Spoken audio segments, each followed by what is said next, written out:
Olá, está começando agora mais um Ação e Cidadania e hoje vamos falar sobre a Impulso Beta, que capacita lideranças femininas para o mercado de trabalho. Nossa convidada é a fundadora Renata Moraes. Muito obrigada pela presença, Renata. Sou eu que agradeço, Nayara. É um prazer estar aqui com vocês hoje. Bacana. E também com a gente a Dani Bottaro, especialista em diversidade de gênero da Impulso Beta. Dani, muito obrigada pela sua presença, né? Obrigada pelo convite, é um prazer estar aqui para falar sobre esse tema que é tão importante. Bacana. Renata, para a gente começar, você trabalhava numa ONG que já fazia essa capacitação de lideranças para o mercado de trabalho antes da Impulso nascer, né? Conta um pouco para a gente desse início. Excelente. Eu trabalhei antes de fundar a Impulso Beta por 5 anos na Fundação Estudar, que era uma ONG super prestigiosa, que tem aí quase 30 anos de atuação, e um trabalho muito relevante de formar futuros líderes para o Brasil, de acordo com uma série de valores que promovem a transformação, a renovação, a equidade. No entanto, nesses diferentes programas em que a gente oferecia para identificar jovens de alto potencial e depois desenvolvê-los, uma coisa que começou a ficar cada vez mais clara para mim é que as mulheres nunca passavam de 30% dos participantes. E quando a gente olhava quem eram os interessados em fazer parte desse grupo de jovens talentosos e tal, as mulheres e os homens eram o mesmo percentual. A gente tinha, digamos, 50% de mulheres, 50% de homens se candidatando aos diferentes programas de bolsas de estudos, cursos presenciais, online e tal, e nunca mais do que 30% de participação feminina. Além disso, né, uma coisa que eu comecei a perceber naquele período é que essas mulheres que entravam nesses programas eram pessoas que nós acompanhávamos a trajetória ao longo da vida, né? E nós víamos que mesmo essas mulheres que já tinham conseguido passar por uma barreira, que ao que tudo indica tinha sido mais afunilada para elas, elas não vinham a ter carreiras de tamanho prestígio como os homens, depois de 15, 20 anos. E aí, eu acho assim, analisando dados, né, vendo que no mercado, de maneira geral, as mulheres têm mais dificuldade de ter acesso a algumas posições ao longo da carreira. A gente muitas vezes não chega a realizar nosso plano potencial por uma série de fatores. Surgiu essa inquietação aí de entender como então a gente cria mecanismos para que as mulheres tenham acesso a essas posições e como a gente não perde mulheres ao longo da trajetória profissional. Eu acho que é bacana primeiro a gente entender esse conceito. O que é formar um líder? O que um líder precisa ter? Olha, quando a gente está falando de mercado de trabalho, que é o âmbito onde a gente se propõe a atuar, né? Se a gente for falar de liderança de uma forma muito ampla, a gente pode inclusive falar de postura pessoal, de liderança, de protagonismo diante da vida. São várias as discussões. Mas quando eu trago para a esfera do mercado de trabalho, quando eu falo liderança, basicamente eu estou chamando a atenção para altos cargos. Então, geralmente eu estou falando de uma certa capacitação técnica, né? Então, são pessoas que tiveram acesso a uma boa formação de estudos, mas além de uma capacitação técnica, que não costuma ser um problema para as mulheres, o que é cobrado são uma série de características interpessoais.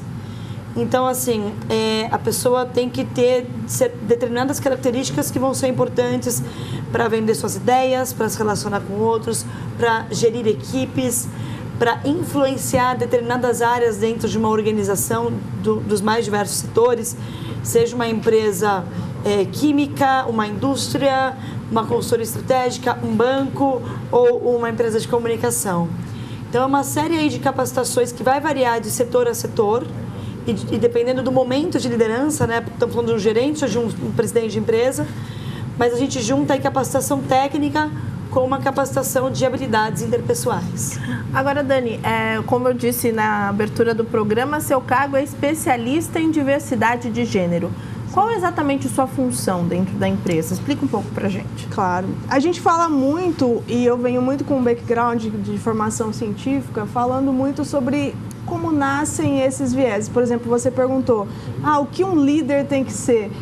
a gente fala assim, o que uma liderança tem que ser? A gente já fala um líder, você já pensa logo num homem, né? Então, de onde vem isso? Por que a gente fala essas coisas? Então, isso nasce dos vieses inconscientes, que são os conceitos lá que a gente viveu a vida toda, viu sempre homens na liderança, viu sempre pessoas brancas na liderança. Então, a gente acaba tendo essas visões do mundo, né? Viu as mulheres em casa, os homens no trabalho. Então, a gente acaba levando isso. Então, a minha função é fazer pesquisa, gerar conhecimento, criar novos produtos com base, né, em pesquisas, em dados de pesquisas que são feitas em empresas, são feitas no meio acadêmico, são feitas por psicólogos, por várias pessoas de diferentes áreas da ciência, para que a gente reúna esse conhecimento e transforme isso em forma de treinamento, de ações, de posturas que essas lideranças têm que ter para transformar o ambiente num ambiente mais inclusivo, em que todo mundo, homens e mulheres, brancos e negros, né, pessoas com deficiência ou não, possam ter a sua melhor performance e entregar os melhores resultados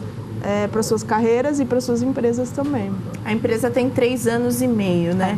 De lá para cá, algumas coisas mudaram, eu acho que não só na empresa, que com certeza cresceu. Nós estamos falando que essas discussões estão mais à tona, né? Nós estamos falando mais sobre igualdade de gênero.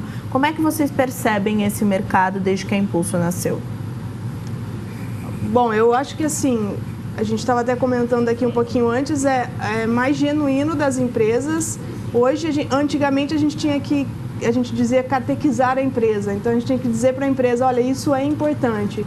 Hoje as empresas chegam para a gente já com uma consciência de que isso é negócio para a minha empresa, então não vou fazer isso só para ter uma ação do Dia das Mulheres ou só para atrair mais mulheres. Não, isso é negócio, gera inovação, atrai gente boa para trabalhar comigo, enfim, vários benefícios. Então, acho que, para mim, o principal ganho é a conscientização das próprias empresas sobre os benefícios da diversidade. Mas a Rê pode complementar e dizer mais a questão de como o mercado cresceu de uma maneira além disso, né? Acho que a própria Impulso Beta teve muitos aprendizados ao longo dessa jornada. A maneira como você nos apresentou, por exemplo, né? Impulso Beta é uma empresa que forma lideranças femininas. A gente surgiu assim. E como que a gente surgiu? Oferecendo treinamentos para mulheres, capacitações, muito na linha de trazer novas habilidades interpessoais, expor as mulheres a capacidade de negociar, se expor, trabalhar sua ambição.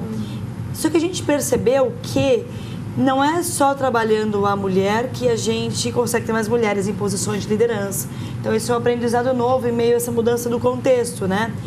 A gente precisa trabalhar no ambiente. A gente precisa de lideranças, homens e mulheres que já estão em altos cargos, abrindo portas, abrindo a cabeça e abrindo portas para gente diferente. Junto com essa gente diferente, mais mulheres.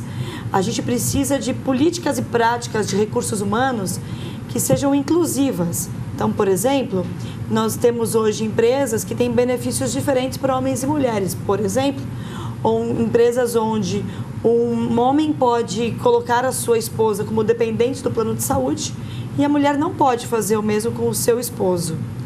Então, precisa rever isso, né, gente? Porque não é um tratamento igualitário e não atrai mais mulheres talentosas, que não vão achar que esse é um lugar com um tratamento de fato justo. Então, a gente partiu de uma perspectiva lá atrás, que a gente tinha que trabalhar a mulher para, além de trabalhar a mulher, trabalhar a liderança, trabalhar o ambiente, então, o RH. Então, tem uma descoberta, e isso não só a Impulso Beta está percebendo, né? Quando a gente começava a conversar com as empresas 3 anos atrás, a empresa falava assim para a gente, poxa, eu não tenho mulheres na liderança. Como é que você pode me ajudar a preparar minhas mulheres? Eu acho que elas não estão prontas, então. Eu acho que elas não querem. Sempre jogando a culpa. Hoje, muitas empresas já nos dizem, eu não tenho mulheres na liderança, vem me ajudar a entender o que a gente está fazendo de errado. E hoje, quais vocês sentem, falando a nível de mercado, de empresas, quais são as principais dificuldades que uma mulher enfrenta para chegar a esse nível de liderança, mesmo tendo perfil, treinamento adequado? Acho que a gente tem aprendido muito a trabalhar com públicos diversos. A gente tem empresas em que não atraem mulheres, por exemplo, clientes nossos que são mercados automobilísticos, empresas, indústria, né, que não atraem mulheres, então tem poucas mulheres chegando, tem poucas mulheres fazendo cursos técnicos, né, poucas mulheres soldadoras, poucas mulheres mecânicas, poucas mulheres nessas formações, então essa empresa tem que atrair pessoas. Tem empresas que têm muitas mulheres, como bancos de investimento, tem muitas mulheres meio a meio entram, mas aí tem uma pirâmide em que elas param e não crescem a partir de um ponto. Esse é um outro problema que tem que ser tratado. E tem empresas em que não tem mulheres no topo nunca, né? Então a gente vê que a dificuldade vai de acordo com o mercado diferente. E o que a gente tem aprendido a lidar é que, assim, basicamente a gente tem as questões sociais, das responsabilidades familiares que ainda caem muito sobre a mulher, então essa dupla jornada é sim um peso. A questão, obviamente, ainda do peso da maternidade, né? Além dos dilemas financeiros, dos gastos que as empresas têm de acordo com a legislação e tal, a gente ainda vê um próprio dilema da própria mulher que se vê depois voltando ao trabalho e muitas vezes sendo deixada de lado de projetos importantes porque alguém acredita que ela agora tem um filho e não pode mais querer viajar para o exterior, por exemplo, e não pergunta a ela se ela pode ou não. Muitas decisões de carreira para uma mulher que volta da licença maternidade ainda são tomadas não por elas. E às vezes até elas voltam num dilema de tipo, vale a pena esse trabalho? Então o que a gente vê é que as empresas que criam ambientes em que essas mulheres voltam e conseguem fazer com que a sua vida continue crescendo na sua carreira, tem ambição lá, elas conseguem fazer tudo. Tem a sua vida, tem a sua família, né? A humanidade cresce porque as mulheres continuam tendo filhos e isso não vai mudar. E a questão é, se a empresa quer reter aquele talento, ela cria condições para que aquela mulher continue crescendo. E aí essas empresas já têm programas, tem várias empresas que têm programas de retorno de maternidade, mentoria. A gente vê dilemas assim, mulheres não conseguem fazer networking, não conseguem ter uma exposição os líderes nas posições mais altas, isso prejudica o crescimento da carreira. Tem sim questões de autoconfiança, de negociar mais, né, de ser criada de uma maneira diferente, menos desafiada do que os homens muitas vezes, né? A gente vê meninos e meninas sendo protegidas, os meninos sendo desafiados a vencerem as barreiras, e isso obviamente lá na frente vai, com certeza. Bom, a gente vai para um rápido intervalo, mas fica por aí que o Ação e Cidadania volta já já.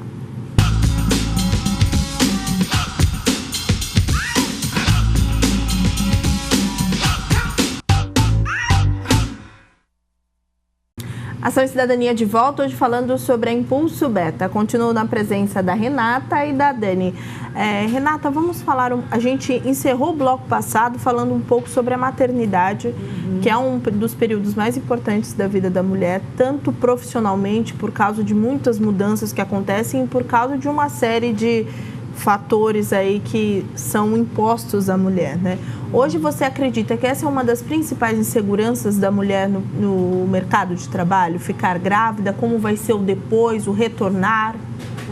Acho que você está me perguntando isso num momento muito oportuno, pois né? Bom, não só a mulher, mas as pessoas em geral, os seus chefes e suas chefes, os parceiros, todo mundo acredita que a grande barreira para o avanço das mulheres é a maternidade. Não é a única, tá? São muitas as outras barreiras.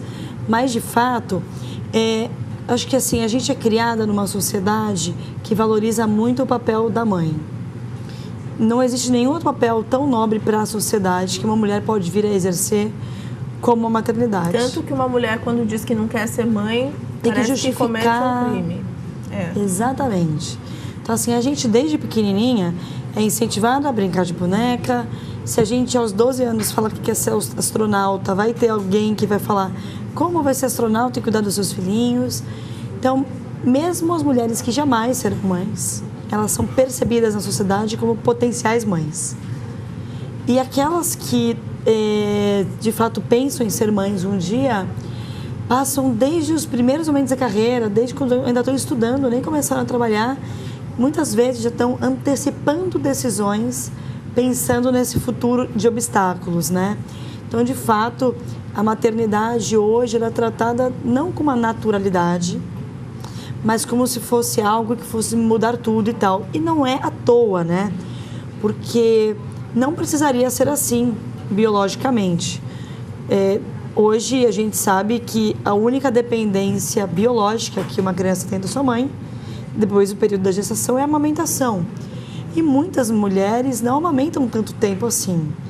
Só que constrói-se todo um imaginário de que a criança tem um elo biológico constante, eterno, com a mãe mais do que com o pai. E a gente não vive num país que tenha políticas públicas de apoio à paternidade. Enquanto a gente tem 4 meses de licença para a mulher, são 5 para o homem. 5 dias, perdão, exatamente. Dias corridos, né? Então, se o filho nascer na sexta-noite, na quarta-feira o marido já está lá. Mal saiu da maternidade. Se for um parto, se for uma cesariana, a mãe ainda está no hospital, o pai já está retornando ao trabalho. Exatamente. Então, assim, e aí você tem como resultado disso, né? Empresas que também replicam essa visão de que, poxa, é a mulher que agora não vai ser tão comprometida, a mulher agora vai colocar a carreira em segundo plano, como a Dani mencionou, muitas vezes sem perguntar para essa mulher que tipo de maternidade ela quer vir a exercer, que estrutura de apoio ela tem para cuidar dessa criança e sem, enfim, também olhar para esse homem como um pai.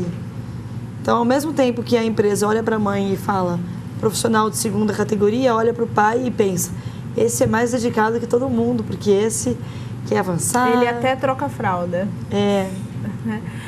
Agora a gente está falando do universo feminino no geral e nós temos aí dentro desse universo mulheres que sofrem um pouco mais ainda nessa inserção do mercado de trabalho. Mulheres negras, mulheres homossexuais. Como é que você vê isso, Dani? Realmente essas mulheres ainda estão dentro do grupo de minorias que são maiorias? A gente, apesar da porcentagem ser enorme, né, de mulheres negras, por exemplo, a gente vê que a dificuldade é muito mais social ainda, né? Por exemplo, quando a gente vai trabalhar problemas de ascensão de carreira de mulheres, a gente não está falando de formação, a gente não está falando... A gente sempre fala assim, você tem um programa de trainee, tem 21 candidatos, 19 homens, 2 mulheres e todos brancos, né? Porque, eu não disse que eu não contratava negros, mas também você coloca lá, tem que ser formado em 5 faculdades, falar inglês, experiência internacional é um plus. Quantos negros a gente sabe que no Brasil conseguem ter acesso a esse tipo de coisa? Então, a gente sabe sim que as mulheres negras ainda passam por uma questão além disso. As mulheres homossexuais, obviamente, existe o preconceito da sociedade. Eu, como uma mulher homossexual, não vejo isso, não sinto isso. A minha esposa, eu acho que até cresce mais na carreira quando ela diz que tem uma esposa, porque acham que a esposa vai cuidar do filho. Eu acho que a gente volta nessa questão da maternidade, de tipo, então ela tem uma esposa, então não preciso me preocupar, ela vai se dedicar à carreira. Então, eu acho que, assim, essa é a minha experiência, não sei se isso acontece com todo mundo. Mas eu acho que as empresas ainda pensam muito nas obrigações da mulher fora do trabalho. E acho que é isso que está travando o crescimento das mulheres, sem perguntar para elas quais são realmente as dedicações que elas têm, o tempo que elas têm para fazer isso. Acho que essa é a questão. Agora, vocês têm lá também um treinamento para homens, né? Explica pra gente um pouco como é que é essa ação. Como é que surgiu isso, Nayara? A gente, dentro das empresas, começou a ouvir de homens que queriam muito participar desse esforço para maior diversidade de gênero. O que eu faço? Porque eu tenho boas intenções, eu até, enfim, tenho filhas, eu quero fazer um mundo melhor para as minhas filhas, eu percebo o desafio das minhas subordinadas, eu quero ser um apoiador, mas eu não sei como fazer. Às vezes eu acho que eu estou falando algo que é legal, mas eu estou replicando um preconceito e tal. E por parte das mulheres a gente começou a ouvir um outro discurso que era: de nada adianta eu ter acesso a uma capacitação se eu volto para a minha área e o meu gestor continua com as mesmas visões limitantes sobre o que é o papel que uma mulher pode vir a exercer dentro da empresa. Então a gente criou há um pouco mais de um ano o Lidera Beta Man, que é um programa de liderança inclusiva para homens. E tem sido um grande aprendizado para a gente. Primeiro, de que os homens muitas vezes não se dão conta da disparidade que existe no mercado de trabalho. No momento em que eles se dão conta... Ainda? Muitas vezes. Sabe por quê? A gente tende a olhar a realidade que está aí há muito tempo de maneira pouco crítica. Então, a nossa expectativa de mulher na liderança, de negros em posições de poder, é baixa. Então, assim, quando tem uma mulher na liderança, nossa, agora tem até fulana. Nossa, mas como que as mulheres ainda não estão chegando lá? Eu conheço até uma tia minha, daquele caso que é a exceção. Então, quando os homens percebem opa, você mostra para eles cenários, pessoas de boa fé costumam olhar isso e falar, poxa, quero entender mais e não é justo. E uma discussão muito interessante que surge também nesses cursos é sobre a masculinidade.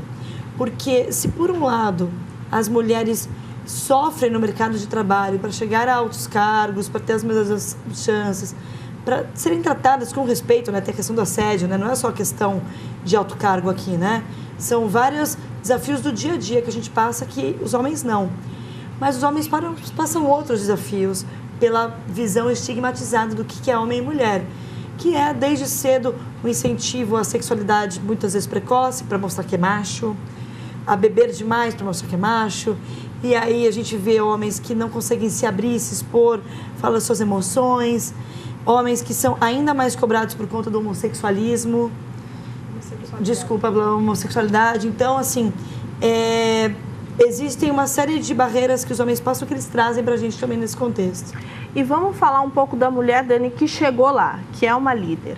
Ela efetivamente é respeitada, ainda escuta algum tipo de piada sobre se deu uma bronca um pouco mais enfática é porque está de TPM, se é porque, enfim, a gente ainda enfrenta esse tipo de piada, esse tipo de preconceito.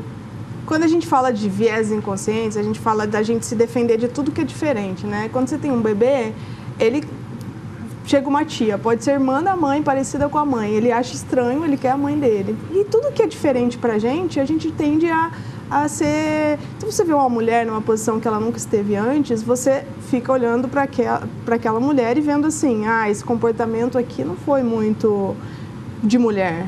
Então a gente sempre fala que tem uma corda bamba, ela tem que ser firme, porque ela é a presidente da empresa, mas ao mesmo tempo ela tem que ser fofa com as pessoas, porque ela é uma mulher, as mulheres são bacanas, né? São carinhosas e tal. Então sempre tem essa corda bamba. A gente ouviu a Cláudia Sanders, que era presidente da TAM, esses dias contando uma história de que ela entrou numa reunião com todos os diretores da TAM, na época que ela era presidente da TAM, e era a época da Copa do Mundo, aí chegaram e falaram assim, você chegou na hora certa, Cláudia, a gente estava falando sobre a Copa. Ela falou assim, mas gente, eu nem gosto de futebol, nem sei falar sobre isso, tal, não é minha praia. Ele falou assim, não, é a Copa da Cozinha que a gente estava falando. Então, assim, a presidente de uma empresa, a empresa aérea, né, uma das únicas presidentes de empresa aérea no mundo, falando com seus diretores, e o nível de brincadeira que, né, foi feita com ela, ainda acontece isso, assim, é só um exemplo de todas as histórias que a gente ouve de quando as mulheres são cobradas por isso, né, e às vezes até de uma outra maneira a gente ouve coisas, por exemplo, mas ela é muito boa líder, por exemplo, ela dá presente para todo mundo no dia do aniversário, então, mas é isso que é ser uma boa líder? Ou ela está entregando resultado? De novo assumindo o papel maternal, né? De cuidar, Exato. Parece que a gente só tem esse papel, né? A gente está encaminhando para o fim do programa, eu queria saber um pouco sobre políticas públicas. Como é que vocês enxergam o papel do governo nessa busca aí pela equidade das mulheres no mercado de trabalho? Bom, a gente tem hoje uma grande discussão que está no Congresso, né, tramitando em prol da criação de cotas para mulheres em conselhos, né? Existem visões diferentes sobre isso, né? A gente, da Impulso Beta, particularmente, acredita que essa é uma medida muito válida. Paralelamente, tem várias outras coisas que a gente gostaria, como mulheres, de ver acontecendo nos próximos anos, que é licença paternidade real, que é um combate maior ao assédio em ambientes públicos também. A mulher, muitas vezes, escolhe a carreira pensando na segurança dela, e não é só dentro do ambiente de trabalho, é no trajeto que ela tem. Então, assim, a gente precisa hoje de mais infraestrutura oferecida pelo governo para que a gente possa cobrar as empresas dentro de casa mesmo, né? Então, a gente vê países que conseguiram criar medidas que tratam homens e mulheres de forma mais igualitária fora das empresas, e isso repercute na visão que os cidadãos, de maneira geral, têm sobre o que é papel de homem e de mulher. Bom, primeiro, Renata, super obrigada pela sua participação aqui. Foi um prazer bater esse papo com vocês. Por favor, deixe os contatos da Impulso Beta. Legal. Foi um prazer, Nayara, ter essa conversa tão rica aqui com você. Para a gente, os últimos anos também têm sido de muito aprendizado, e foi um prazer compartilhar um pouco de tanto conhecimento que a gente tem tido acesso no dia a dia das empresas. Para quem quiser conhecer um pouco mais a fundo o nosso trabalho, nós temos um site, é o www.impulsobeta.com.br, e o nosso e-mail de contato é o contato@impulsobeta.com.br. Boa, muito obrigada, Dani. Obrigada pela sua contribuição. Foi um prazer te conhecer e bater esse papo com você. Obrigada, Nayara. Bacana. E obrigada, Clara, você que nos fez companhia em mais um Ação e Cidadania. Até a próxima. TV Câmara São Paulo, a política da cidade passa por aqui.